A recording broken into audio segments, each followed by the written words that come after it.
Hi there, ladies and gents. It's Dan from Adventure More UK. Welcome to another episode of my podcast. Today's special guest is a friend, is also an adventurer, a speaker and an author. The name's Mr. James Ketchell. How you going, mate?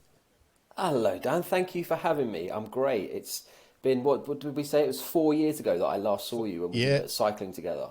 So this has been quite a long 4 time, years ago. but I'm good. 4 years ago. But yeah, thank you very much, mate. It's been an absolute pleasure for you to come on.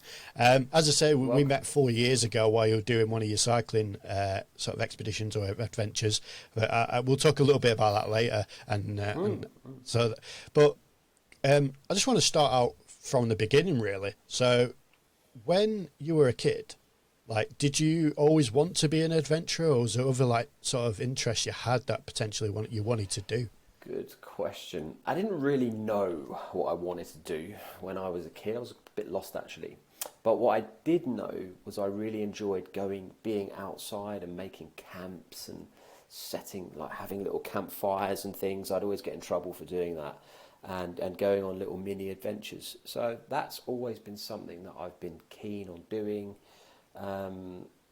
When I was a teenager, I was pretty lazy. I got fired from jobs left, right and centre. I was a bit of a waster, to be perfectly honest. It wasn't until a few years later that I sort of started that I quite literally fell into a sort of a slightly different, living a different life after I had that motorcycle accident, and then I decided I was going to row a boat across the Atlantic Ocean because I've always had this crazy dream to try and do it. So they kind of spurred on from there. But I was in the Scouts when I was young, so I had good people encouraging me to sort of get outside and do things.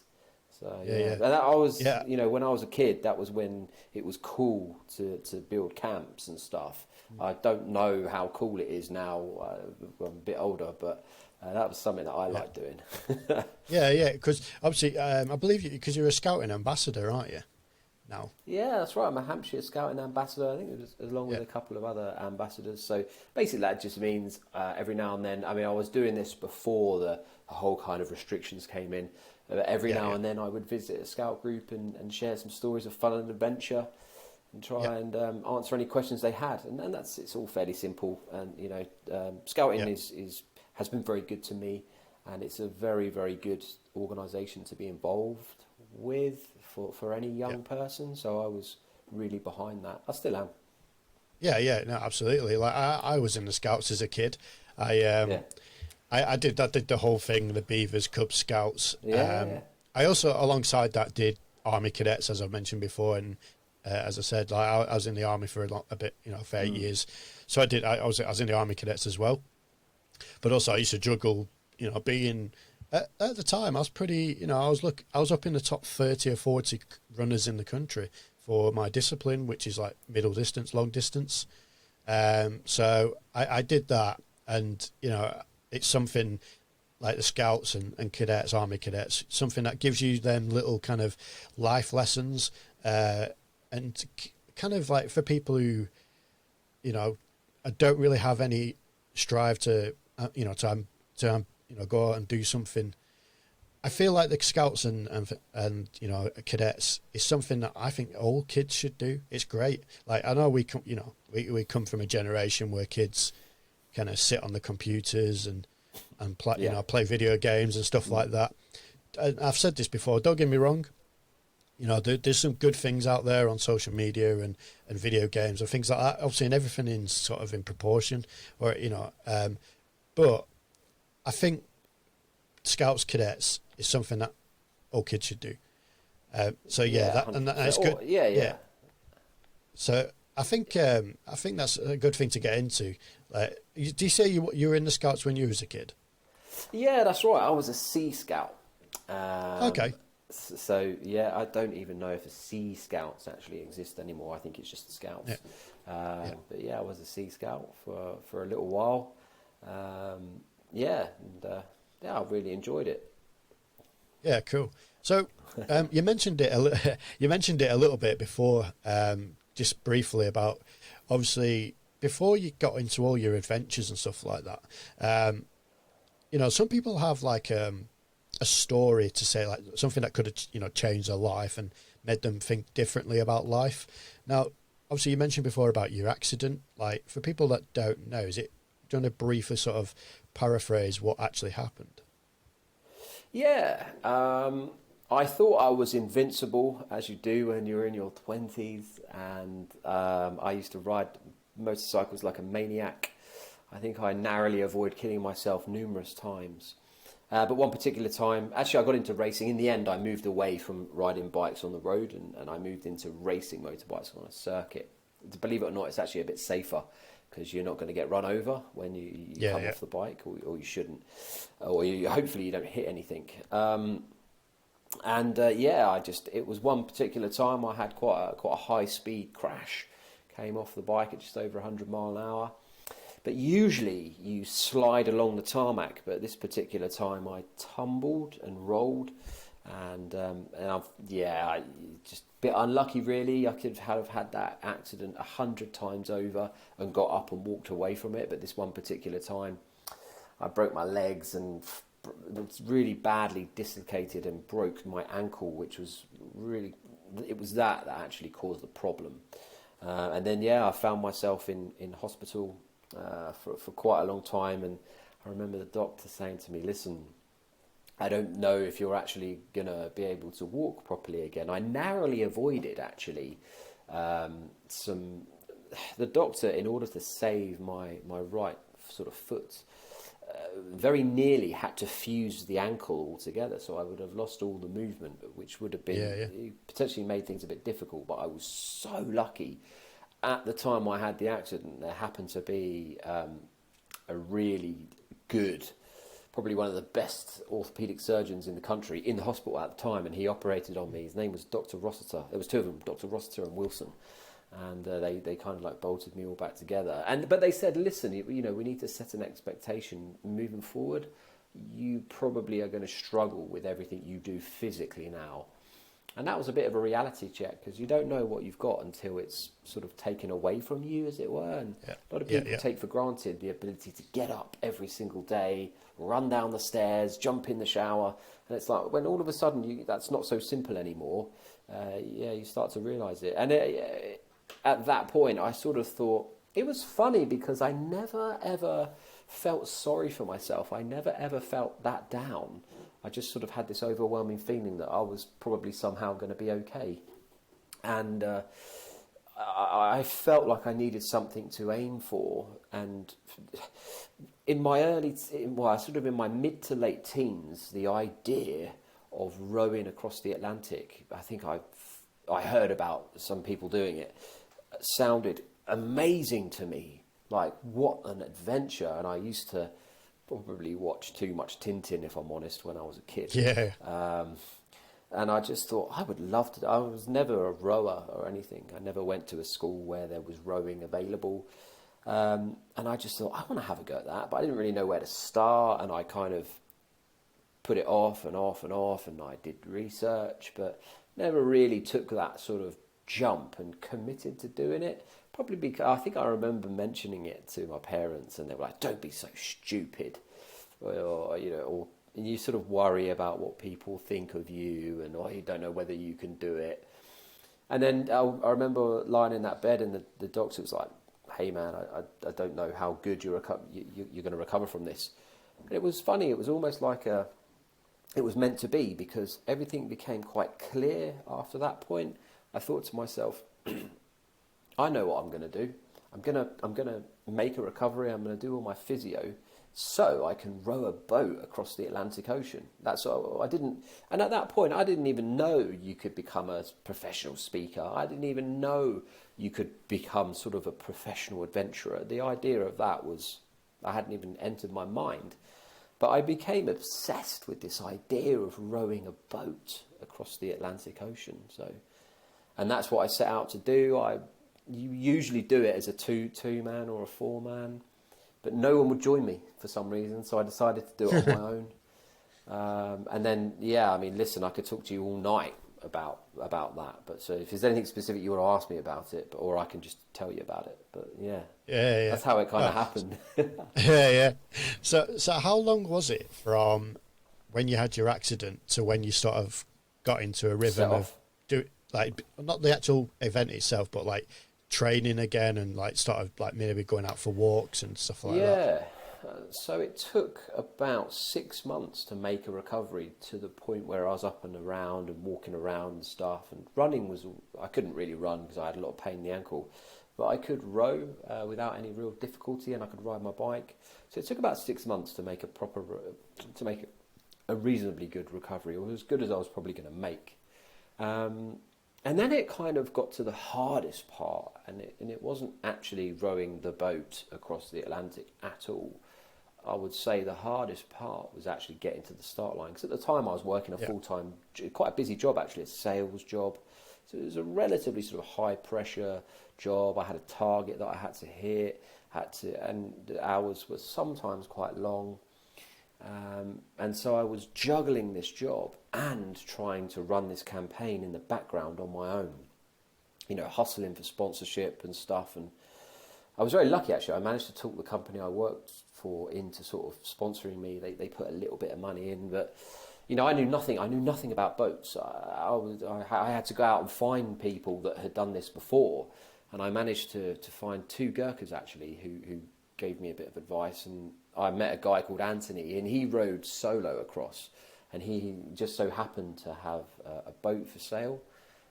So he was extra nice to me. I think that's because he was trying to sell me his boat. Very, very nice guy. And in the end, I realised that I couldn't afford to get a brand new boat that was like purpose built for a solo rower. So I ended up buying Anthony's boat off him, which is a 2-man boat. So it's a bit bigger, heavier, it was a bit older, but it would do the job. It was solid. And I remember I was hustling for sponsorship for months and months and months, but because I didn't really have anything to show for it, I wasn't really getting anywhere.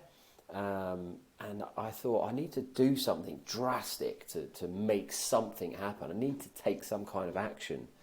And so I did something a bit crazy. I went to the bank, and this was years ago when they were giving money to anyone. And I said, listen, I want to buy a new car. And they were like, oh yeah, how much do you need? I said, well, probably, I don't know, 15 grand or so. And they were like, well, actually, the computer tells us we can give you more than that. And I was like, yeah, okay, yeah. So I walked out of the bank, literally with £22,000. And I didn't tell them that I was going to buy a second-hand ocean rowing boat, because I didn't want to I didn't want to ruin my chances of getting the money when they say, you're going to do what? No, we're not giving you the money for that. And I used that money to pay for the boat, which I bought off Anthony. And then it's funny because and I looked at that as a sort of burning my bridges, if that makes any sense. Like once I'd took out that loan and spent 22 grand, that I've burnt, the bridge is gone behind me. I'm gone. It's happening. There's no turning back. And actually, that was probably the best thing that I did, because once I physically got that boat, I towed that round to like different shows and events. I even had it outside of Twickenham for a rugby match. And I would just be like literally shaking a bucket, touting for sponsorship. I was raising money for a children's charity as well, but I was also kind of like hustling for sponsorship to help pay for it. Yeah. And it paid off, it really did. Because as soon as I had something to show, people were like, you're going to do what? In that? I'm like, yeah, that's where I sleep, that's where I row, this is the bucket where you go to the toilet. And they're like, oh my God, you're out of your mind. Yeah, we'll give you some money to do this. And it all of a sudden started happening, and then there was no going back after that. No, that's what they say. That was the hardest told, journey, actually. Yeah, once you've told two people, you have to kind of go with it. Then that's the old saying. Yeah, if once you've put yourself out there and you said, right, I am doing this. The hardest thing is actually sort of taking the first step and like committing to doing something. And once you've committed and you've told people, and you've either got a good response or you haven't, whatever, you've put it out there that you're doing it, you'll feel like a weight is off your shoulders, and honestly, it gets easier. You may not know how to do something, or there'll be various challenges that you're trying to overcome along the way, but it honestly gets easier. Yeah. I think that's the main point, isn't it? You just got to keep being persistent, and things will obviously, maybe people will always struggle at the first hurdle, and then if they fail, a lot of people will just go, right, nah, not that's it. I can't be bothered with that. But as you say, you just got to be persistent. You got to keep going for it. If it's something you want to do, then you got to. You know, if you don't want it hard enough, or you don't want it enough, then what's the point in doing it in the first place? You know. Absolutely. I was going to ask you. So when, because you set off from one, is it the La Gomera, like it's one of the Canary Islands? So yeah, that's right. How did you get it there? So the boat was shipped there. It was put in a container. Right. So it was put in a container and shipped there. So that was the easy part. I had to and go out and just do it. Yeah. So obviously you went from there. Obviously, was it 175 days? Was that 170 something days that it took you? I believe 175 days was when I flew around the world. It took 110 days. 4 hours and 4 minutes. Not that I was counting, right? Right. Yeah. I was out. I was out there for a long time. It doesn't usually take that long, but the year in 2010 when I crossed the Atlantic, so the route will take you from La Gomera in the Canary Islands to Antigua in the Caribbean. It's a very simple downwind, what you call a trade wind route. So you're gonna, if you're patient enough, you're gonna get blown across. Probably, so it might take a long time, but the currents and the winds will take you to the Caribbean at some point. If you row, you're going to get there a bit quicker. But there was the year that I crossed, and there were other boats as well. Wasn't the fastest of years to cross. There were a lot of areas of low pressure, so that switches the wind direction basically. So instead of getting blown across, was getting blown back, and that was really demoralising. And there's nothing you can do. You can't get out the boat and go home. That's it. You're there. You're committed. You've got to do it. And when you're drifting backwards, I mean, there's things you can do. You can drop something called a para anchor, which is like a parachute that sits in the water, and then it minimises your loss of ground. You can't drop an anchor to the bottom because it's 3 miles to the bottom. Never that far from land. It's just the wrong way. But when you're getting blown back, it's very demoralising. But when you're going the right way and you're being blown along, it's the best place you could ever be. Like, you wouldn't want to be anywhere else. It's magical. I can imagine. So what was like your sort of daily routine whilst you was, because obviously you were by yourself. So I was, So my daily routine looked something like this. I would wake up at about 7 o'clock, and then the first thing I would do is I would make a cup of tea. So I'd have a cup of tea. I had a tiny little cabin at the back. You can't stand up in it or anything. You can only really lie down. At the front of the cabin, I could sort of just about sit up, and my head would be almost touching the ceiling. But that's where I slept, and that's where, if the weather got very, very bad, that's where you would go in and close the hatch door. So I'd get up around 7, have some breakfast and a cup of tea, and then I'd get straight out. What I would do is see how far I've drifted overnight. Sometimes you'd be drifting the right way because the wind's taking you. Other times you would. It was quite common to just sort of go around in circles, really. Every now and then you would you would drift backwards as well. And then I would get on the oars and I'd row for 4 hours straight. Okay. It sounds like that's not that big a deal, but you have to remember, it's not like rowing on a rowing machine at the gym. You're not going hard. If you're out of breath and you're breathing heavy, you can't sustain that. So you're literally just tapping the oars. You're just sort of steering the boat, and you're really just sort of enduring and surviving the environment, to be honest. So after my 4 hours, I would stop. It would be lunchtime. I would then have a dehydrated meal, and then I'll come back and do another 4 hours. And then after that, I would stop, have something to eat, and then I would either do 2 hours or another 4 hours, and that would take me up to either midnight or just after, depending on how. I used to aim to row for 12 hours a day. Sometimes I hit that, sometimes I rowed for more, sometimes I rowed less, depending on how I felt. If it was a particularly good day and I was flying along with really good wind and waves and conditions, I'd try and row till I just couldn't do it anymore.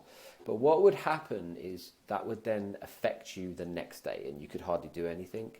So it worked out that if you paced yourself for around the 12 hours a day of seat time, actually pulling on the oars, for me that was really the limit of what I could do and sustain day in, day out. When you're not rowing, you are either resting, eating, or writing a blog, or doing a little bit of maintenance on the boat, and that's about it. You have to keep the bottom of the boat clean and smooth, because you're traveling through the water quite slowly. You get growth build up on the bottom, and that can slow you down. So you could only do this on a really calm day. You'd actually get out of the boat and into the water to clean the bottom of the hull, because if you kept the bottom of the boat clean and you gained just half a knot, that may not seem like much, but that half a knot over every hour, over every day, over every week can actually become quite significant. So it was all about little details and keeping a good routine going. So that helps. Actually, getting in the water in the middle of the Atlantic was like crazy. It was also really warm as well. So it was like a hot bath. The water was beautifully clear blue, and you'd look down, it was just stunning. There was wildlife everywhere, fish swimming around, whales, fin whales. There were also sharks, oceanic white-tip sharks. They were very fascinating creatures. I never got in the water when I knew that they were around. But one day something crazy happened to me. I was scraping the bottom of the hull, and this little fish, probably about this big, it was brightly coloured, it actually bit me on the nipple. I couldn't believe it. Didn't really hurt. It was the shock of it. It was like someone pinched me. So that was quite an interesting experience that I doubt will happen again. Flying fish, they really do fly. I was hit in the face by one. They have little wings. They really do fly. They're incredible creatures. Big giant turtles. It was just amazing. And when you're out there in the middle of the Atlantic, and you look up at night, the stars are amazing. If it's a clear night, if it's a cloudy night and the moon isn't out, it will be a darkness that you've never experienced before. Like you won't see your hand in front of your face. It's that dark, and that's quite interesting. At no point was I ever really scared as such. There were a few moments on particular nights where it was quite rough and the waves. The problem that you've got at night when it's dark, you don't know, you can be disorientated, and you can hear the waves coming, but you don't quite know where they're going to hit from. And so basically, a large wave would hit the boat, and you just inevitably get soaked. It's a bit colder at night as well. And I remember there was one particular night where I was rowing, and I was just kind of like a bit out of my comfort zone, if I'm honest. And my grandfather passed away just before I was about to row across the Atlantic, and I wanted him to live long enough to see me complete it, but he didn't, and I was like, that's a shame. So I put his name on the boat, and his name was Rocky Rochelle. And there was one particular night where I just felt a bit out of my comfort zone, to be honest. I was cold, I was tired, I was a bit scared, and I was rowing along, pitch black as well.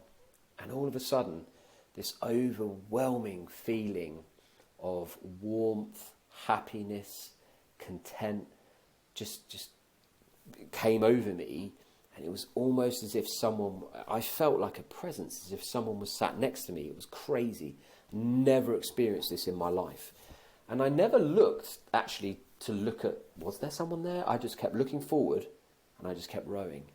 And it was magical. And I don't know, maybe there were people looking down on me. And I'll tell you something really interesting. I had a special system on the boat that, when I was sleeping at night, you just let the boat drift. And so I had a system on the boat that would sound an alarm if a big commercial vessel was coming towards me or got too close. So every night when I thought this alarm system was working and I was completely safe because it's going to go off and wake me up, when I arrived in Antigua, I realised and found out that it never worked from day one. Oh, wow. So I don't know, maybe there was someone looking over me at night. That was quite interesting. But it I'll tell you a little bit more about it, because it was quite interesting, because I was really nervous when I set off. I thought I'd bitten off way more than I could chew, and mentally I was looking, you naturally start looking for a get out of jail card. And so, because as soon as you step out your comfort zone, any human being won't want to be there anymore.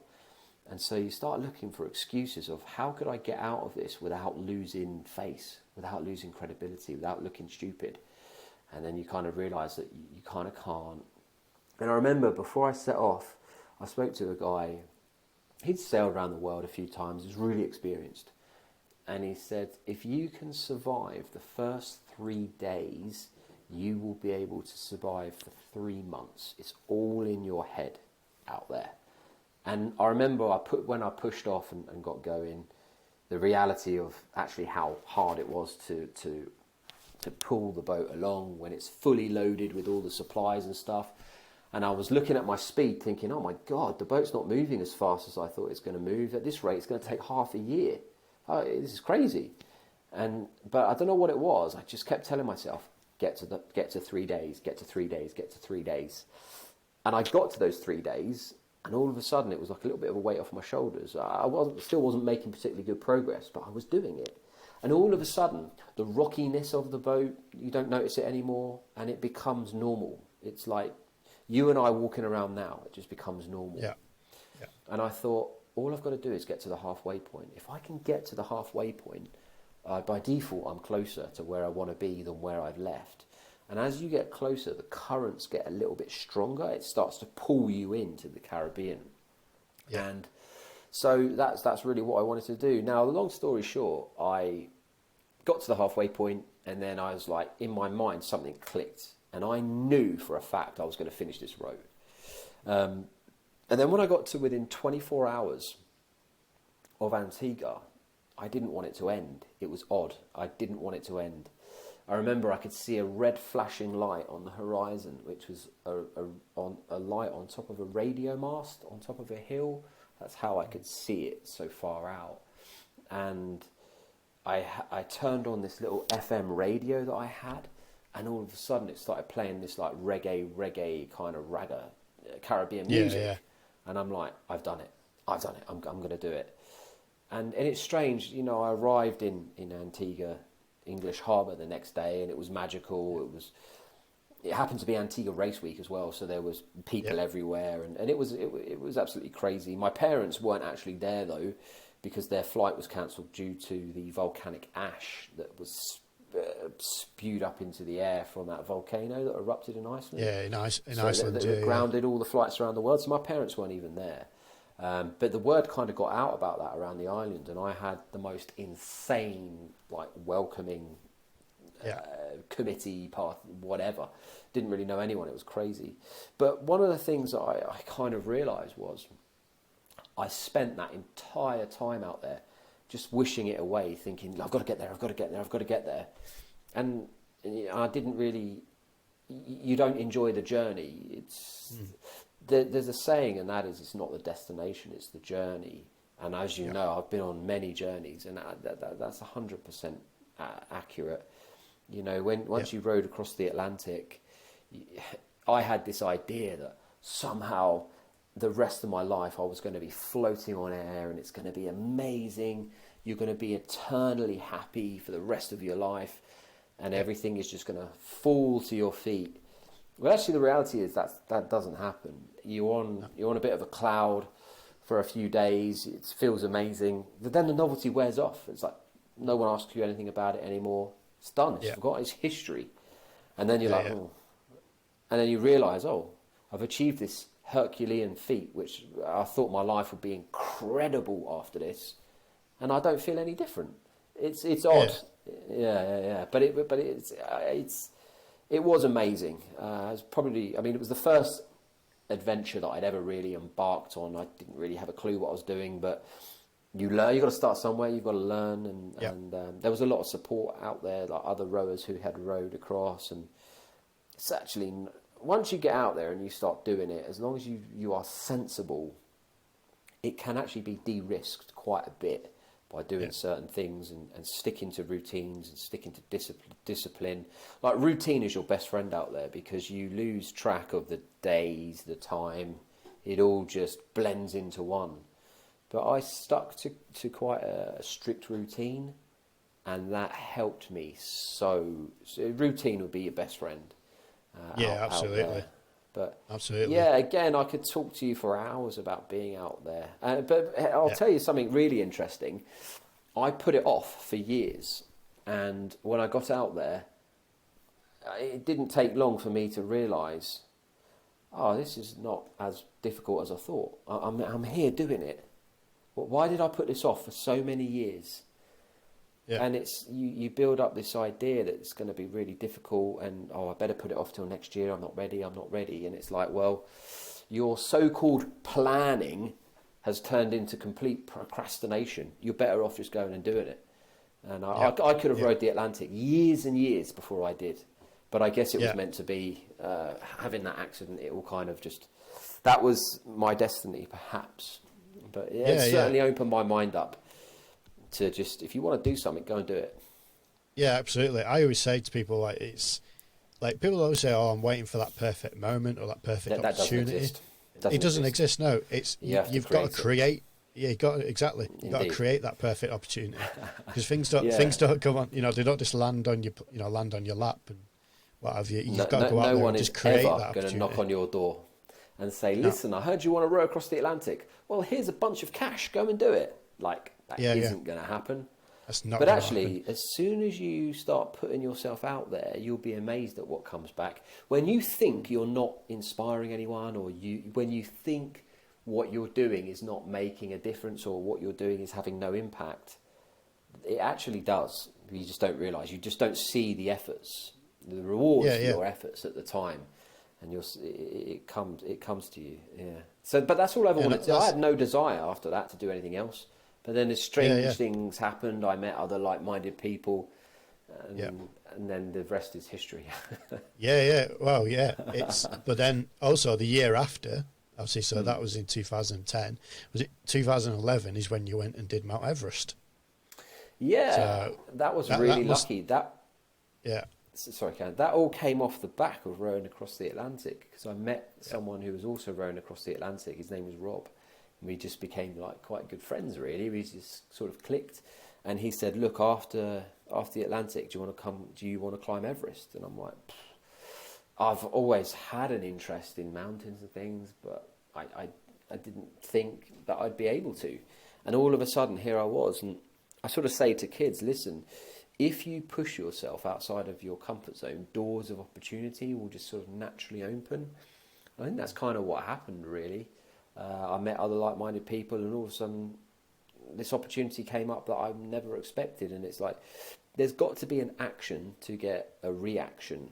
And absolutely, I got lucky. I had this opportunity to go out to Everest, but boy, that was difficult getting out to the start line on that. I had to raise all the funds for that. I sold the boat when I got home to some other lunatic to clear down the debt that I had on it. I actually came out of the row. I think I had about $5,000 worth of debt for the row. Yeah. But considering the experience I had, it was, you'd pay that for a luxury cruise. Mine was a bit more hardcore. And it was amazing. And then so I had this. So there I was like fresh back, kind of, hyped up that I'd rowed across the Atlantic. The novelty wears off quick, but it's okay. Yeah. And so I thought, surely I'm going to be able to get sponsored. This is going to be easy, right? Yeah. Oh my goodness, it was the complete opposite. So I put this sponsorship package together. Again, I was raising money for a great children's charity, and I thought, I'm easily going to get sponsored. I've got the credibility of having rowed across the Atlantic. Surely I'm going to get sponsored. Nothing. I sent literally thousands of emails out. I didn't get anywhere. It was particularly difficult. And then again, I had to do something a little bit crazy, because I was working a full-time job, and I was like staying up until sometimes 2 or 3 o'clock in the morning, sending emails out, and then getting up and going to work the next day. and you can only sustain that for a short amount of time before your body and your brain just kind of shuts down and you can't do it anymore. I was falling asleep at work and people were going crazy at me. So I thought, you know what? Someone once said to me, take as many risks as you can when you're young, because that's the best time to do it. And that kind of stuck with me. And I thought, I don't have a family to support, so that does go, that's a positive. And I thought, I don't have a huge amount of overheads as such. So I actually I quit my job and moved back in with my parents to reduce my bills. That then gave me the capacity to work full time on trying to raise the money to get out to Everest. But it was really tight because I still had to earn money, and I remember this. I was crazy. It was crazy. In the evenings, I was delivering Chinese food just to bring some money in. I got paid very, very little. But in the daytime, I was going into London, meeting CEOs of like multi-million pound companies trying to tout for sponsorship, and in the end I actually did get sponsored by Nando's. It's a crazy story how that happened. I actually had given up all hope. I'm embarrassed to say of actually getting sponsored, and it was the last email that I sent, and I didn't think anything was going to come of it, but I sent it anyway, and after that, a spiral of sort of sponsorship just came in, and in the last week, I got the money to get out to Everest. I had a week left. I'd spent almost 6 months trying to raise the money, and it came together. The one thing that I learned is you can never ever say I've tried everything, because if you've tried everything, you will simply have what it is that you want, or you'll be where it is that you want to be. And the thing that the main takeaway that I got from all the sponsorship disappointment and the effort it took to get this money was the time that because I wasn't going to send the email to Nando's, but something just told me to do it. The time that you can't be bothered to do something, but you make the effort to do it, that will be when good things happen for you. And when you feel motivated and you feel like doing it, everything in life is easy. Everything. I think sort of what determines how successful someone is do they have the ability to keep doing those things they know they need to do, but they don't feel like it. They can't be bothered. And I don't know what it was. Something just told me no matter how I felt, I would still take the action required to try and get me the money that I needed. And I got it in the end. And so, and then Everest was difficult, man. For me, that was physically really hard. The people out there I met were incredible. I've been back many times, and I have wonderful memories. But what made it a little bit harder for me is I actually picked up a lung infection at base camp. So I ended up summiting and climbing to the top and descending with bloody pneumonia. But I didn't know that I had it at the time until I got home. And I was really in a bad way. I was struggling to breathe. And I remember flying back into Heathrow and just being taken, didn't even go home, just went straight to the hospital. And that's when I found out that I had the lung infection. But Everest was amazing. Again, you get to the top, and for me, standing on top of the world, it wasn't this kind of yeehaw, I've conquered it moment. I was so out of it. I was just knackered. I knew where I was, but I was struggling with the lack of oxygen, so my brain wasn't working particularly well. And my feelings and emotions were just numb. All I wanted to do was get back. I had to the first thing I had to do was take all the flags out, like the Nando's flag, the DHL flag, and get all those pictures, because without them I wouldn't have been there, and I did. And then after that I just wanted to get back down, but it sort of started going wrong for me on the way back down. That was when I was finding it really difficult to breathe, and that's probably the closest I've ever come to being in a situation where I didn't know if I was going to get off that mountain. And I'll tell you what, it usually takes about 2 days to get from the summit back down to base camp. It took me twice as long. It took me a bit longer. And I thought I knew what being tired and fatigued is really like. I mean, I'd rode the Atlantic, so, you know, was relatively well qualified to say, yeah, I know a bit about pushing the body. But coming down off Everest took me to another place I've never ever been to before. And actually, I've never been back to a place like that. That was on another level. When you'll be amazed at what you can do when you think that there is no option but to either keep going or simply die. You'll be amazed at what the body can do for you. Yeah, absolutely. And so, yeah, I managed to get back down, but it was only really that concept of, because my Sherpa was going crazy. He was saying, "You're moving really slow. I'm really worried about you." But I knew in my mind, if I just kept moving slowly, because don't forget, moving towards something slowly is a lot better than not moving at all. Exactly. I thought I'll be all right. And it was that concept of just keep going, never ever stop. Because a lot of people, when you don't have to be descending Everest, but whenever someone in their life experiences some really extreme difficulties, some adversity, something's gone wrong, they've been upset, or a bad thing has happened, most human beings are programmed to just stop. But that's actually the worst thing you can ever do. If you keep going, you'll be surprised at how you can find a way around something or through something. And the problem will often sort itself out. So, yeah, absolutely. Yeah, Everest taught me again, I could talk to you for hours about what it's like. Yeah. We probably need to move on, but it was wonderful. I met loads of great people. Nepal is my favourite country. I loved it. Yeah. It's like you say though, like it's good to sort of.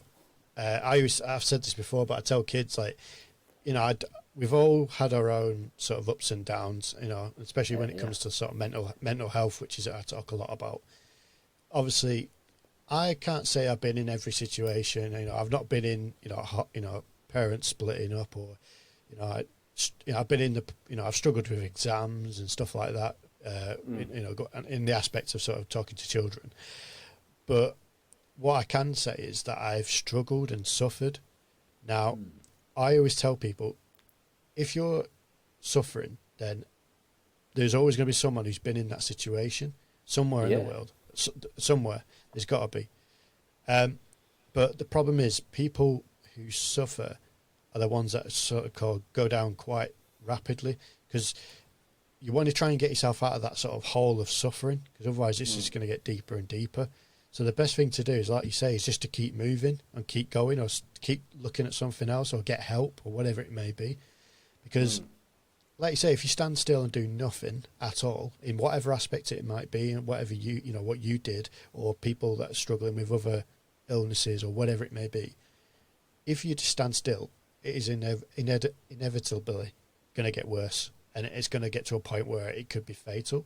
And that's why I say to a lot of people, you know, like I was lucky that, going off a slightly different subject, but when I was when I left the military, as most people know, I became an alcoholic. And I didn't know that. Okay. No, yeah, and so I used to drink a lot, and I mean a hell of a lot. And I think if I had kept going and going and going, I'd probably replacing my liver or whatever, or kidneys right now. I'd probably have the kidneys and liver of someone twice my age, or I'd probably be dead, from sort of the effects of what it can do to you. Now, I decided then that it was a good idea to stop drinking. I think my niece was getting a bit older, and I thought to myself, what kind of uncle could I be if she's just watching me, every morning I'm getting up, and most of the time I was still, intoxicated from the night before, and sometimes I'd probably just be getting in it when she's getting up, and I just thought to myself, well, it's time to sort of stop. And do you know what? It's people have asked this before. I actually stopped literally overnight. I don't know how. I can't actually explain how that happened, but I literally stopped drinking you overnight. made a decision. Yeah. And everyone is one decision away from completely changing their life. exactly. You were And lucky you were able to make it. Yeah, exactly. And I can honestly say that stopping drinking has changed the way I am now. And something I talk about, which is something you might be able to, be able to sort of get to, is, so for me, I feel that adventure, or not adventure, but just the outdoors, sport, things like that, is great for the mind. Great for the mind. Very much so. Yeah, it releases endorphins. And, exactly. And that's what I was saying before about, kids staying on the computer games, locked in their rooms and stuff like that. And again, I've said this before, it's good in moderation. It's, it's good in certain sort of, you don't want to be on it all night, but at the same time, being outside can do wonders. And I was thinking, like, when you're doing, obviously we'll talk about a couple of more in a bit, but say, for instance, when you were on the Atlantic row, did at any point did you think how the hell am I going to end up doing this? Because obviously you're by yourself, and I'm sure it's sometime you may have felt a bit negative, or feeling or thought negative. Like, was there any time you thought, well, I can't do this anymore? I took it one day at a time. I made a conscious effort to never, ever look at crossing the Atlantic, which, don't forget, is 3,000 miles. It's quite a long way to row a boat. I never looked at it as a whole. I only looked at one day at a time. And the more days that I spent in the boat, the sort of stronger my mindset got, if I'm honest. There were times when I thought, oh my God, well, because your mind starts playing tricks on you, that's the problem. And you start talking yourself into all sorts of awful, silly scenarios that are probably never going to happen. But it was so hard to get to the start line, and so many people turned me away because they didn't want to help me. Only a few did. Companies helped me, and I decided that I was, no matter what, I was never going to let them down, and I was never going to let my parents down, and I was never, ever, ever going to let those kids down who I was raising money for. And before I left, I said to my parents, I'll never stop. I'll never, ever stop. If the boat sinks, I'll get in the life raft and just drift. I'm not coming home until I've done it. Now, in reality, had the boat sank, of course I wouldn't have been in life raft drifting. That wouldn't have happened in real life. But in my mind, I was so convinced that I was going to do it that I'd kind of conditioned my mindset that there was no other outcome. And when I did get sort of down or fed up and my mind started playing tricks on me, instantly I would nip that in the bud by trying to think about positive things. I would pick up the satellite phone and call my parents. They'd often tease me about the nice food that they were eating and all the crap that I've got. But that kind of helped. And I just kept reminding myself, I want to be here. And so sometimes sort of fulfilling a dream it's possible, but it's quite hard at the same time as well. Can be. So I kind of kept reminding myself, if this was easy, everyone would be doing it. It's not. Exactly. And so when I went through periods of struggling, I would try and draw on fond memories that I had I'm very close to my parents and my brother and that. And so I'd think of fond memories. And I'll tell you the key thing that helped me. Every day I would write down something that I'm looking forward to doing after the row. So every day I was getting closer to something new. And so I had a reason to finish, I had a reason to keep going. And so I was able to kind of deal with those mental demons, if you like, relatively well, because I really wanted to be there. And sometimes it's difficult because sometimes people say they want to do something, and then the second it gets a little bit difficult, they stop. They don't want to do it anymore. And then you could argue, well, did you really want it or not? And I was very lucky. I really wanted to do this. I think had someone if someone had come along and just gave me all the money in the very first instance, and I didn't have to work for this boat and the whole campaign that I put together, I don't think it would have had as much meaning. I don't think I would have been as focused and as determined. And in a scenario like that, I could see how you could probably give up or just not want to do it anymore. So because I'd put all that effort in, it felt better. It was enjoyable. But yeah, no, there were times when I sort of struggled a bit. But I'll talk about something just very quickly, and that is, I call it staying on an even keel. Okay. I learned that out in the Atlantic, the wind changes every day. Now, sometimes it's going to blow you where you want to go. Sometimes it's going to blow you back. And I started to notice a pattern that actually, as soon as I was getting really down and fed up because I was getting blown back, more often or not, the next day, the wind would change and it would start blowing me the right way. And so I kept telling myself, when you're going backwards or you're not in a good place or you feel that things are against you, just don't get too agitated. Don't get too stressed. Don't read into it too much, because the wind will change the next day. Sure as shit, it always did. Yeah, absolutely. So I think, because a lot of people ask me about what I thought about out there, how did I stay focused, and just you got to just take it one day at a time. And tomorrow's a new day. You don't know what it's going to bring in. Absolutely. It may be a bad day, but it may be an amazing day. So exactly. You have to sort of have that hope. Yeah, exactly. If you're still exactly. breathing, when you wake up, that is a new day to have a go at something new, or to kick a habit, or to apply for that job, or get down that gym, or whatever it is. Yeah, only really, absolutely.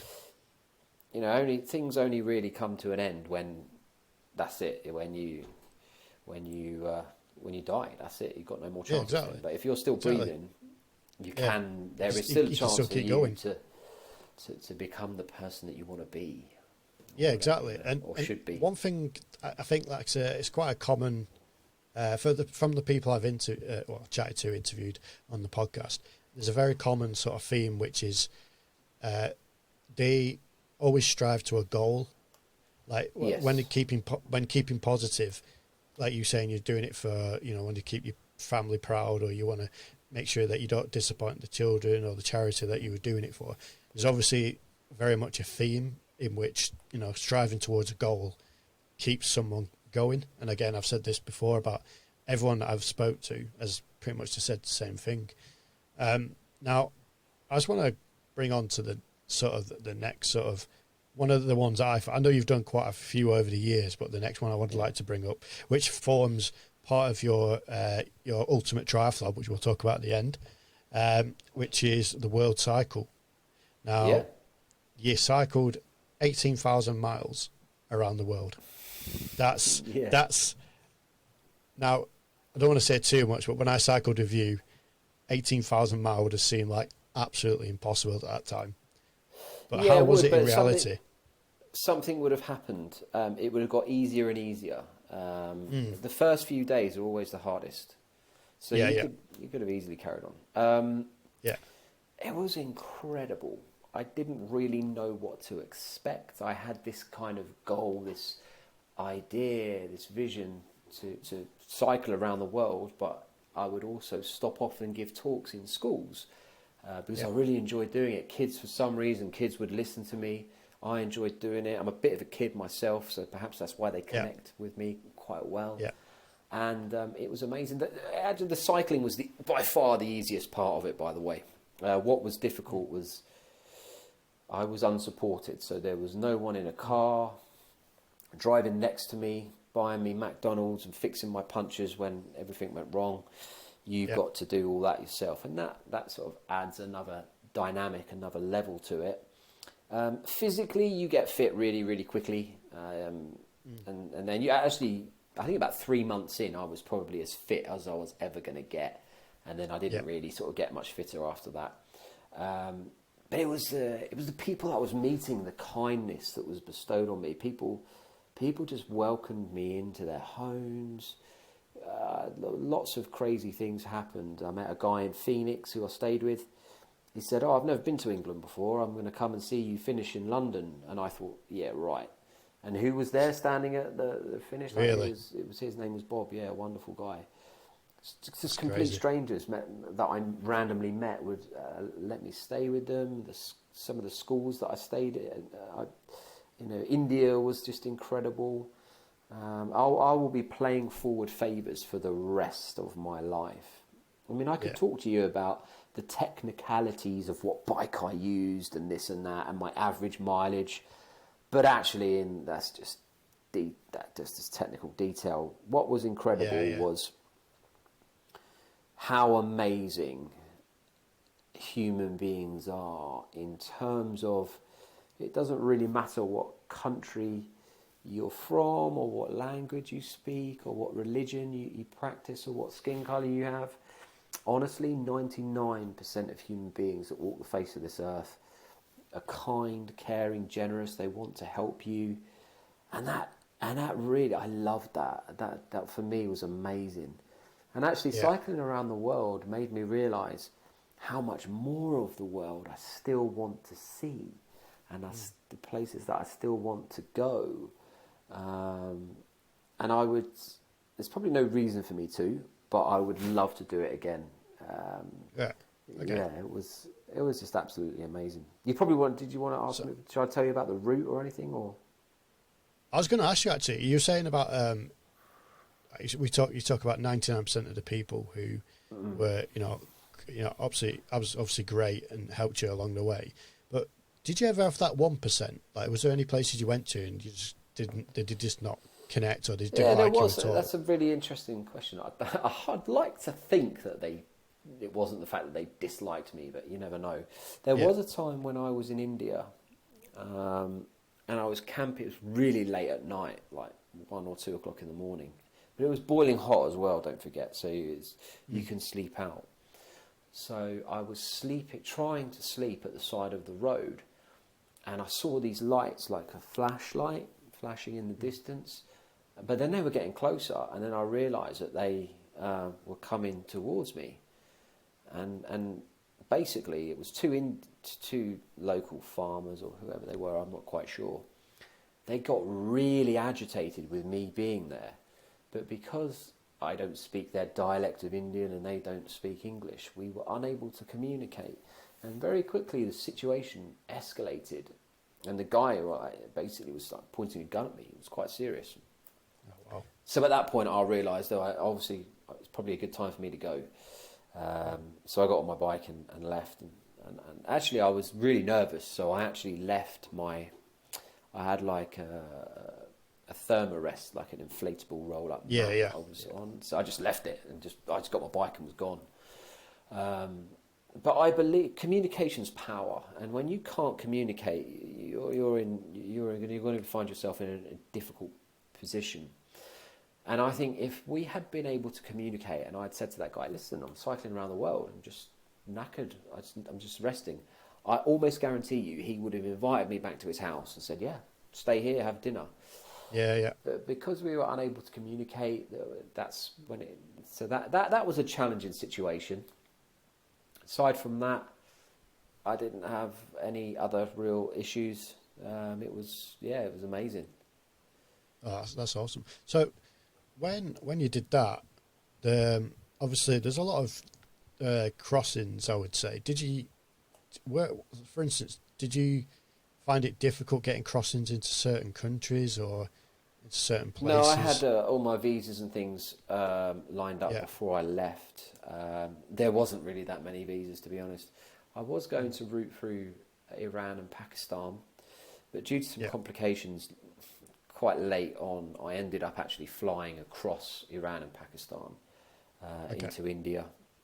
So my route was basically Greenwich Park, down to Dover, across on the ferry to northern France, Belgium, Netherlands, Germany, Czech Republic, Poland, Ukraine, Romania, Bulgaria, Turkey, and then I flew to Delhi, And then I sort of cycled all around India, really, all over the place. But I ended up down in Sri Lanka. I had to hop across to Sri Lanka. I cycled a lap of Sri Lanka. Then I flew back to to Bangalore, where I gave a couple of talks in some schools. And then from there, I actually flew to Bangkok. Then I came down through Thailand, Malaysia, Singapore. Then I flew to Perth and then cycled across the famous Nullarbor Plain, so basically the outback. People said I was crazy cycling across the Nullarbor. They said, you're going to get killed. It's a terrible, world's worst road. None of these people who were saying that, they'd never been there. When I got out there, it wasn't anywhere near as bad as I was expecting it to be. In fact, actually, people were pulling over saying, wow, what can we do to help you? Do you want any food or water? And there were these huge road trains. And actually, they were really good. They pulled right over. They gave me loads of room and never had a problem. And you've got to be careful, because people have a terrible habit of telling you what they think you should or shouldn't be doing. And they usually are well-meaning individuals who aren't actually trying to deny you of anything. But you've got to be careful who you listen to. If someone is strongly advising you against something, you've got to ask the question, well, have you done what I'm trying to do? What qualifies you to tell me that this is wrong? So you need to be careful who you take advice from. There's a lot of so-called experts out there. I get that. So did you have any countries or places that you visited that you'd definitely go again, or places where they treated you really well? America was amazing. Every country was great. I mean, there's some countries I just passed through and that I didn't really get to experience that much, but Australia was good. India was amazing. Sri Lanka was wonderful. Some of the amazing cycling was down through Asia. So Malaysia. Once I got into Singapore, that was it. I flew from there. But I spent a lot of time in America. In fact, I've actually cycled across America twice, because I cycled across America in preparation for the World Cycle. And I've been really lucky. I've never, ever, touched wood, never had a bad experience out there. I mean, everyone that I've come in contact with has been really friendly, supportive. It's a big place, though. That's good. It's like five countries in one. It's incredible. Yeah, compared to us, it is, It's the same with Australia. So it's like when I spoke to Dave the other week. I spoke to Dave and... he skateboarded across Australia. It's crazy. He did. He skateboarded. That's cool. Why when you mentioned that, it's quite. Now, I just want to move on to 2016. Now, 2016 was really important, I think, because that's the year you met me. So. It was. No, so we as I mentioned earlier, we met in 2016, and I actually joined you for a little bit of one of your trips when you circumnavigated or cycled around the circumference of the UK. Now, I wasn't supposed to be doing that, by the way. Really? No, because I remember when because I knew when, because obviously by that point you'd become a figure, let's say a public figure, in the adventure world, and obviously I started taking note of what you were doing, and I felt quite interested in what you were doing. As I mentioned earlier, it's stuff I'd love to do myself, and obviously I'll be honest, I thought maybe I could see if I could join him for a little bit, and and I'm really pleased that you let me come with you for what for me was quite a long way. We did. We cycled from where I live here to Lancaster. It's about 35, 40 miles. Now, to most sort of cyclists, that's not a, people cycle that to work, some probably, but for me that was a big cycle for me, because I'm not a cyclist. I play rugby, so and cycling's not my strong point. And as I mentioned earlier, I felt really guilty sometimes, because I feel like, because you were obviously you were smashing out 100 plus miles a day, I think, weren't you? And Yeah, and I was I'd been doing that I'd already cycled around the world. When I met you, I'd already been on the road for quite a while, so I'd built up my yeah endurance and sort of stamina again. So it was easy for me because I've been doing it every day. So it was harder for you. yeah it was quite hard, and Yeah. but at the same time, like I felt kind of like at ease. Like I'd like to think, I hope I didn't keep you back at all, because No, you're not at still all. I was in no rush. no. Yeah. Yeah, and you know, that's obviously how we met. So for people that don't know, that's how we met. Now, whereabouts did you start and finish with that?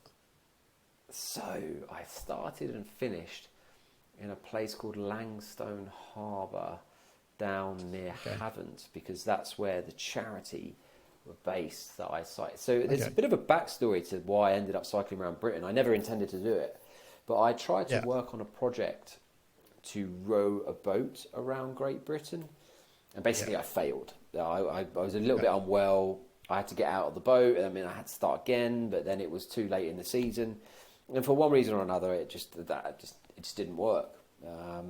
So I was like, oh my goodness, I feel like I've still got to do something, really just to redeem myself from this sort of other project that didn't really work. And I said I would do this for the charity, and I was like, well, I tried to row around Britain, but that didn't work out. And I thought, well, one thing that I know I should be able to do is to cycle around Britain. So it's not quite, it's not the same as what I wanted to do, but at least I'm doing something. So that's why I ended up doing it. In fact, that was the project was thrown together in like a week. I just literally looked at Google Maps. Oh, really? I was like, right, yeah, here, that'll do. Like, I hadn't booked anything. I was literally cycling about 100 miles a day, turning up somewhere and looking for somewhere to stay. And then I just repeated that. And I'll tell you what, it was quite a challenging ride, because people don't realise the UK is actually very hilly when you're going around the coast. And it was quite hard, but it was good actually. I really enjoyed it. It was kind of like what I needed, really. Yeah. Because I'd just come off the back of something sort of not really going my way. I had some sort of quite serious disappointment, and so keeping going and just doing something to stay busy and to stay focused really helped me. Yeah. So do you feel like, when you've been out doing your other adventures, you've met people from all over the world? For other people I've spoke to, I feel sometimes, not all the time, but us Brits are not as forthcoming as some other countries. I feel I've spoke to other people about this. Or did you have quite good experiences with us Brits when it came to like help and stuff? Britain? Yeah. No, not as much. But then I wasn't really. There was one couple that owned a B&B. This is quite a funny story. A lovely couple that owned a B&B down in Devon somewhere. It might have been on the border between Devon and Cornwall. I can't remember. It was near Plymouth. Anyway, I stayed there the night, and I went to have my breakfast in the morning, and they said to us, they said to me, because I was on my own, the husband and wife, they said, so you've got something to tell us, haven't you? And I'm like, have I? And I'm thinking, oh my God, have I got... Because I took my bike into the bedroom, and I thought, oh my God, have I got grease on the sheets? Or what have I done? Yeah. And they said, when you turned up here yesterday, you failed to tell us that you've cycled around the world, you've climbed Everest, and you've done this and you've done that. It's a privilege for us to have you here. And I'm like, okay, well... Yeah, it's really kind of you, thanks. And she said, here's your bill. And I'm like, I go to get my wallet out, and she looked at me and she just tore it up and said, don't be silly. Do you think we'd take any money off you? And it was just wonderful. I wrote about that. I put them in my book. So that happened, and I did meet a few nice people. But typically when you're away in another country, you'll stand out a bit more with your accent and stuff. So people are perhaps a bit more inquisitive, like, oh, what are you doing here? Where are you going? Where are you from? So it's easier. You do get more support in other countries, I've found. Yeah. But there are equally people here that support you. Yeah, exactly. I suppose if you're in the UK, it's quite common in it for to see cyclists around. So I suppose when they saw you, they just thought you were Oh, just just another another guy. cyclist. Yeah, Yeah, yeah, exactly. They absolutely. don't think like, oh, he's cycling around the world or he's cycling around the UK. Yeah, they didn't have You a just look clue. like Yeah. no, exactly. You just look like a normal cyclist. Um, Now, when obviously 2019 and 2020 is when you did your Flew gyrocopter around the world. Yeah, fly. that Yeah, was you flew around the world. I was really that was interested about that because it's something I've never seen before. actually. If you Obviously, at some point, if you come down, I'll yeah. take you flying. You Oh, would that'd be probably great. quite like Yeah, that.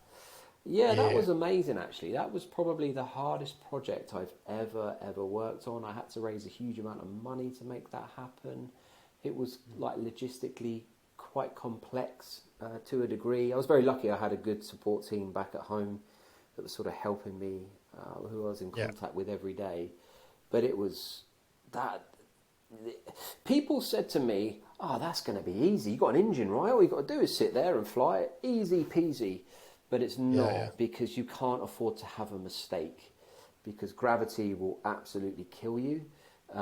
yeah, yeah, So you're always, trying to play it safe, um, and it's actually quite stressful, because the way to explain it is, remember when you first start learning how to drive, you come home from your driving lessons and you're completely and utterly mentally exhausted because you've been concentrating so much.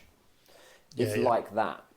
So you might only be flying for, you might be in the cockpit, because I had an open cockpit aircraft as well. So I had a screen in front of me, yeah, but there's no roof, so you're exposed to the elements.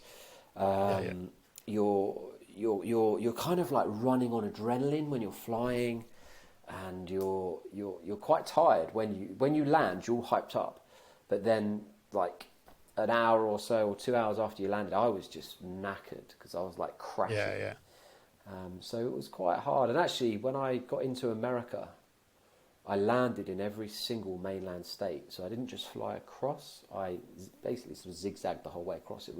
yeah. It was amazing. The only American state I did not go to was Hawaii, and that's because Okay. I didn't have the range to get there. Yeah, But again, the people that I met flying across Russia was unbelievably awesome. Like proper frontier country where, for hundreds of miles in some parts of it, there was just no one around. That was good. Flew in America. It was quite easy once I got into America, because yeah, flying is very much a sort of a standard thing over there. Loads of people fly in America, like light yeah, aircraft. yeah, It's not like over here. If you yeah. fly a light aircraft, people are like, "Whoa, that's amazing!" Whereas it's totally standard over there. I flew past the Statue of Liberty. I flew under the Golden Gate Yeah, Bridge. yeah, yeah. I've seen It was that. just It's pretty amazing. good. And then I came 'Cause, back. Actually, sorry, Karen. I was going to say, because was it from that? You got you were given an official Guinness World Record for that, weren't you? It's Is it funny, yeah. longest? Actually, yeah, I was given it, Fast? and before I came on the call with you this evening, I was actually they called me up actually because my certificate's ready. Yeah, I did. They Okay. did give me a Guinness World Record for the first officially ratified flight around the world in a gyro. So that was Yeah, pretty yeah, cool. And actually, but the main mission again was very similar to the cycle. Like I get quite a lot of enjoyment out of meeting people. So the goal was to inspire 1 million young people to sort of pursue their own goals and dreams. yeah, And so where I could, in Russia, I think I did 4 different schools. I stopped and spoke in schools and things, and just sort of shared my story with kids, and that was probably the best part. That was one of the best parts about it. The flying was incredible, and again, I could get into technical detail of how I did things, but that would probably go over a lot of people's head if they don't yeah, fly. It was not really going to mean much. yeah, yeah. I think that makes the But experience, though, doesn't it? it That was makes the incredible. experience Yeah, like every meeting day I had people. every day I knew where I wanted to fly to. I had sort of a team of people at home monitoring me. Yeah, and it was every time I landed, I actually had to get someone to sign a bit of paper to certify that I was actually there doing what I was doing. It's like a witness signature to claim the record. Yeah. But again, I just met so many amazing, kind people that But here's the crazy thing: it's all a distant memory now. It's like in 2019. Well, 2021 now, and it's gone. I mean, the new book is coming out pretty soon. But yeah. So just with you, obviously with the flying, like you basically went was it from nothing to what you did in less than 2 years, or about 2 years? Yeah, I learned to fly, and I think I had, so 2 years before I set off, I had no flying experience. And that actually, that's kind of generally unheard of. For someone to learn how to fly, to then fly around the world, doesn't really happen.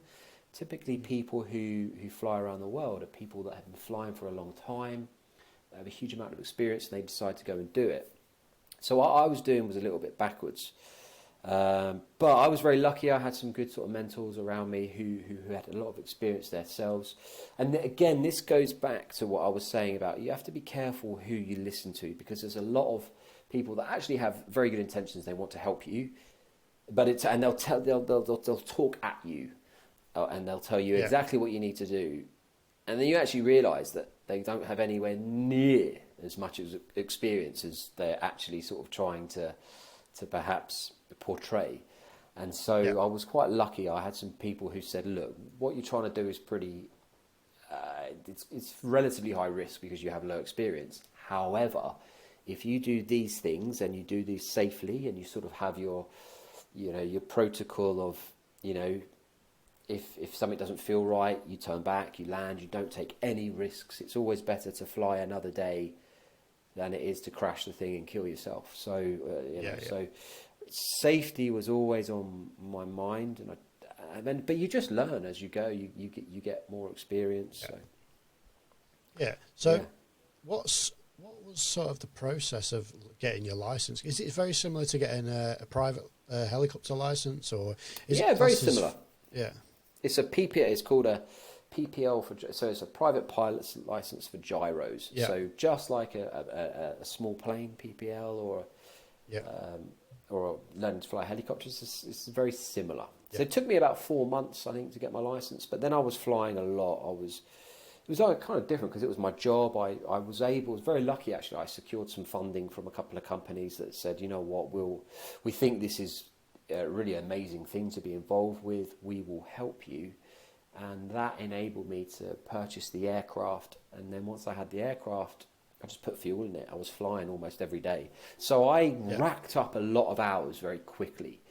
So very quickly I gained what takes most people years, I gained in 6 months to a year. So whilst I hadn't been flying that long before I left, I'd actually built up a lot of experience really, really quickly. And because I had good people, the company that built the aircraft, a company called Magni, and the UK arm of Magni is a couple of guys that I know very well, and they're both really, really experienced guys, and I was just lucky to have them sort of mentoring me.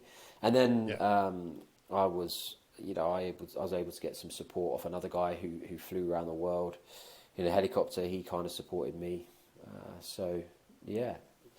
All the things that you think are a challenge, are going to be difficult, can be overcome, and you can find ways to do it.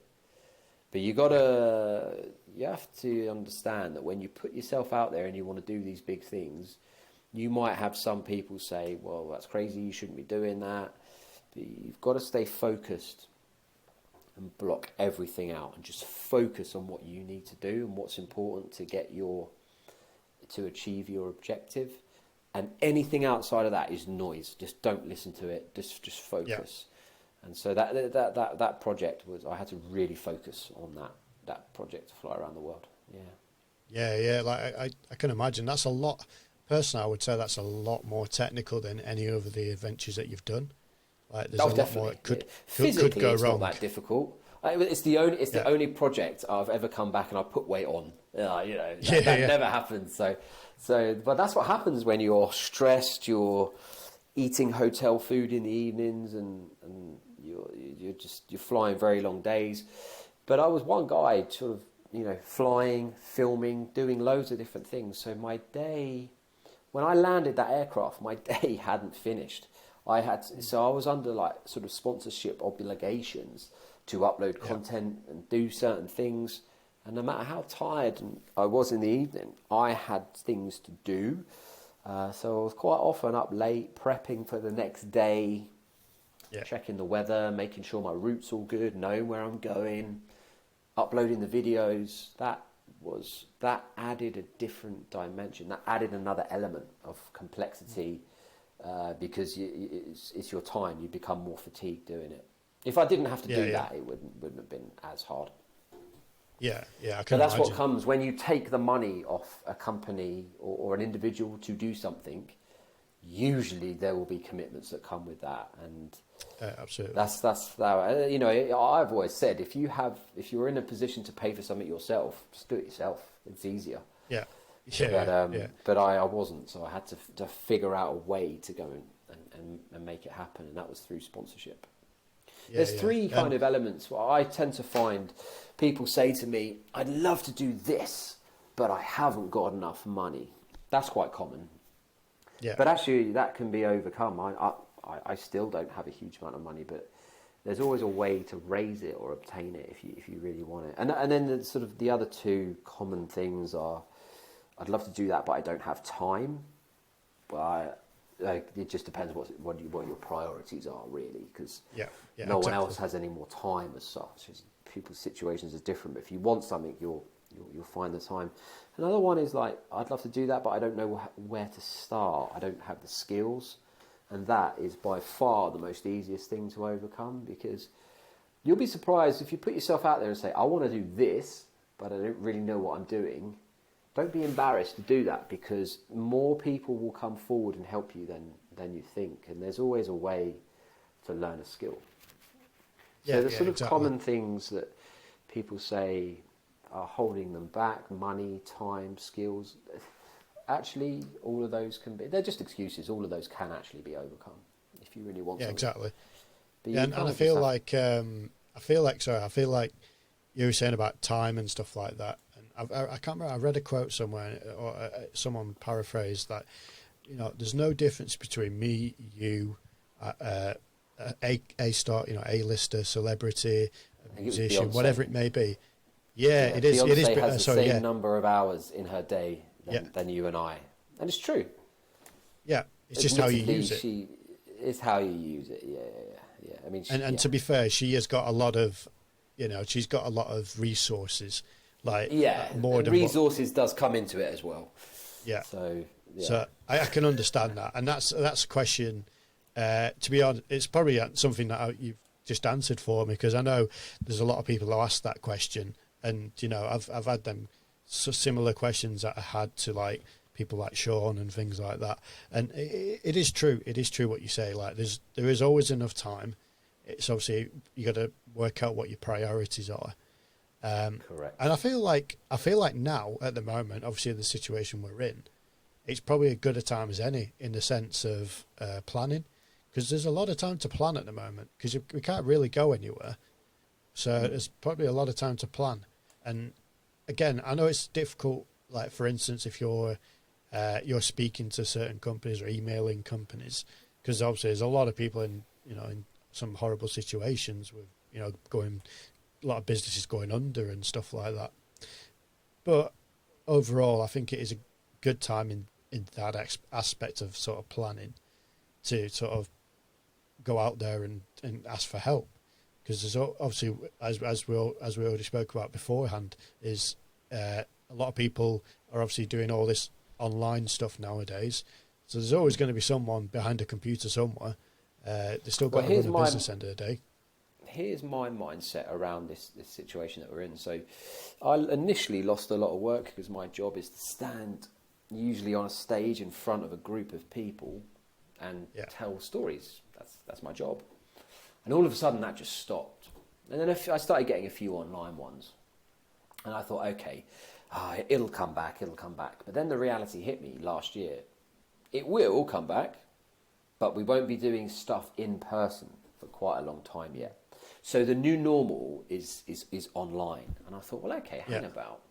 Before, my sort of, every now and then I flew to America to give a few talks, and then I was out in Abu Dhabi and India. So I've done some international stuff, but predominantly it was just in the UK. But I thought, well, hang about. If I'm now doing this online, that technically opens up the entire world for me. So I can speak to anyone now. It's online. There might be a time difference, but it doesn't matter where any company is. And so I kind of changed the way I was sort of thinking about my situation with work and stuff. And I decided that I was just going to get insanely proactive. And it's actually kind of paying off, really. I think sometimes you can have a situation, two people can look at that situation, and those two people can see two very different things. And I was sort of determined to try and find something good off the back of this situation of we find ourselves in, with restrictions and goodness knows what. And actually there is, if you want to look, there is some of the biggest things that I've learned. I've been really lucky. I've met a lot of very successful people in my quest for sponsorship. Now, admittedly, success is subjective. It's not necessarily how much money you've got. But I've met a lot of very wealthy, successful people. And they all have something in common, and that is they've all got a good attitude. They take 100% responsibility and accountability for everything. You never hear them say it was someone else's fault. They'll say, it was my fault. I didn't manage it properly, so it was my fault. And when you really sort of start taking ownership of things and getting stuck into things, and because things will happen to you in life. The only thing you can control is how you respond to something. That generally determines how you do in life. And I think, if you, no matter what happens, if you're determined to find some kind of positive outcome out of any situation, you'll always be okay. And it's having that right mindset and that right attitude that will take you a long way. If you don't have that, you're never going to get that far. If you're blaming other people, if you just have a poor attitude, you're not going to get anywhere. Yeah, absolutely. And as I said before, like, it's, we're all in the same situation. It's just got to make do with what we've got at the moment and try and use what is available, not what we have got and not what we don't have at the moment. Because at the end of the day, most of us don't have certain things, but we're just going to make do with what we got. Now, one of the things I want to chat about now quickly is, as I said, most people are all at home nowadays with the current situation. If you feel like, you're getting a bit bored and you've got nothing to do, let's just say you enjoy a bit of reading. What you can do is something like you can see up there. Where is it? You can see up in the top there on my screen. Is go and read your book. So that's your current book, which we'll talk about. I know. So basically, it is a sort of combination of some of the free activities or adventures we talked about. But is there anything more you want to add towards that is involved in the book? Yeah, in the Ultimate Triathlon, I talk a lot about how I managed to make these things happen. And I describe the journeys in detail and the people that I met. So perhaps any budding adventurer might be interested in reading it. The new book, however, is focused much more on mindset and the things that I've learned off of the challenging experiences that I've had. Having been rescued in the Indian Ocean and having experienced amazing highs and crushing lows, which are very disappointing. It's kind of like opened my mind up a little bit to, the mindset and how you need to think. And so the new book, I go into detail on my flight around the world. But Yeah. I also go into detail on the things that I've been involved with that haven't gone to plan, and Yeah. ultimately what I've learned from that. So I'm hoping a new book, which will be launched in March, Okay. will appeal to not just a pilot or a wannabe adventurer or an armchair adventurer or whatever. I'm hoping that it will appeal to anyone who's interested in achieving a goal and their kind of mindset. So basically, I'm sharing what I've learned just through my stories. So this new book is a bit more focused on that. So hopefully that might be useful to some people. Yeah, exactly. I think hopefully it'd be useful to many people. And like I said, I say to many people, adventure is quite a niche word. So because people just assume adventure is someone like yourself climbing Mount Everest. It's not. Like someone adventure could be going out walking the dog or going for a walk around the park. Of course, But for it's some all people, subjective. it is. Yeah, it is subjective, exactly. And that's something I want to get across to people is because when I say people like, do adventures and stuff like that, people always assume that it's something extravagant.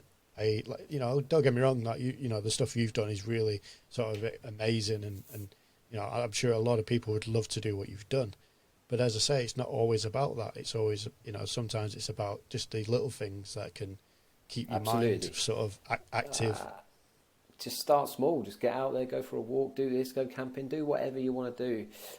And I'll tell you one thing, if I can give any advice, do not compare yourself to other people. The second you compete with someone else, you become bitter. The second you compete with yourself, you become better. So just do your own thing.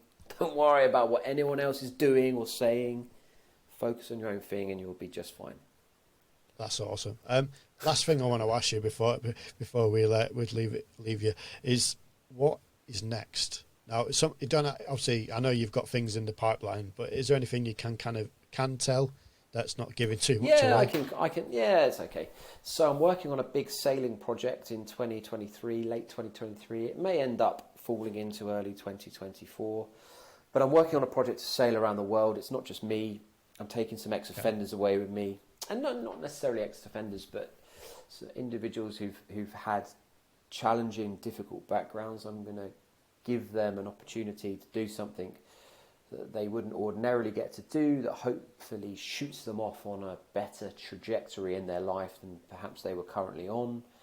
But it's a huge project. Every time I've worked on a new project, I'm sort of trying to go a bit bigger and push myself a bit harder. So this is a very, very big project for me. I need to raise a large sum of money that I've not raised before.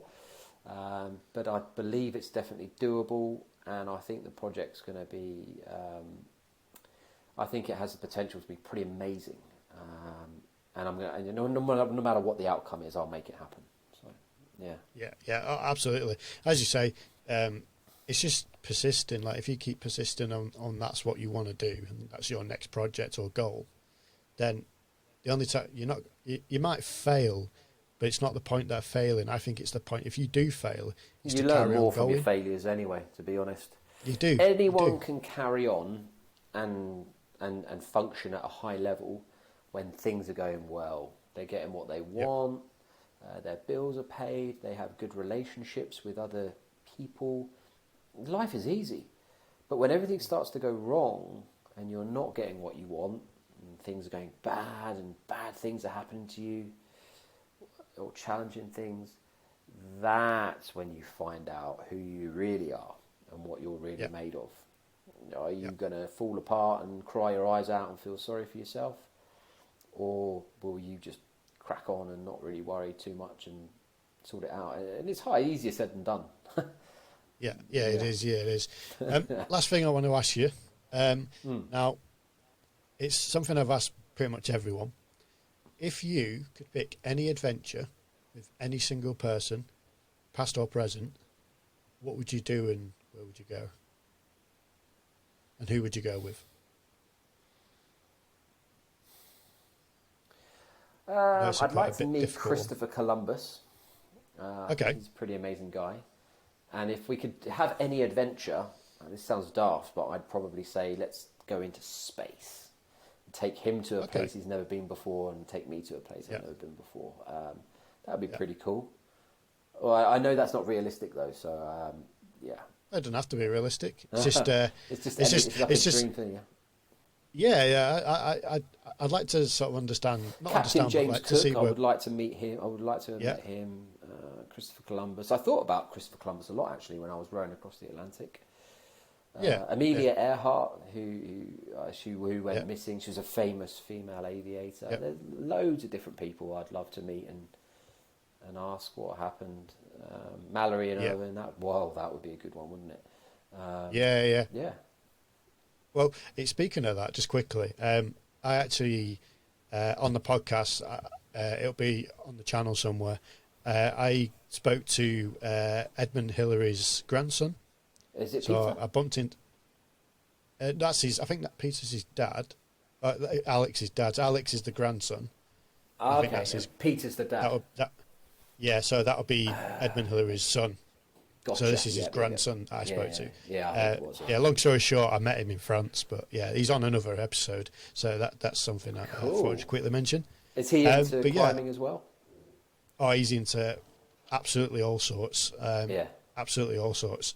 But yeah, it's been absolutely great, mate. Like time's flown by. So I really appreciate it. It's been great to catch up. As I say, I've not really. We speak to each other, quite on a relative sort of regular. I'll send you a copy of the new book when it's out. Oh, that'd be great. Absolutely great. And like I said, I'll put everything in the description. What's the best place for people to sort of check out sort of probably just my website really, and Instagram. Instagram is at Ketchell James, and my website is just jamesketchell.net. I'll make sure that's in the description so everyone can have a look at that. Cool. But like I said, mate, it's been an absolute pleasure. Appreciate it. So if anyone wants to, again, just check out the description. You'll see James's stuff. And for myself, again, check out the description. I'll put this on my YouTube page. Make sure you like the video. Make sure you subscribe to the channel. And if I don't see you soon, I'll catch you on the flip side.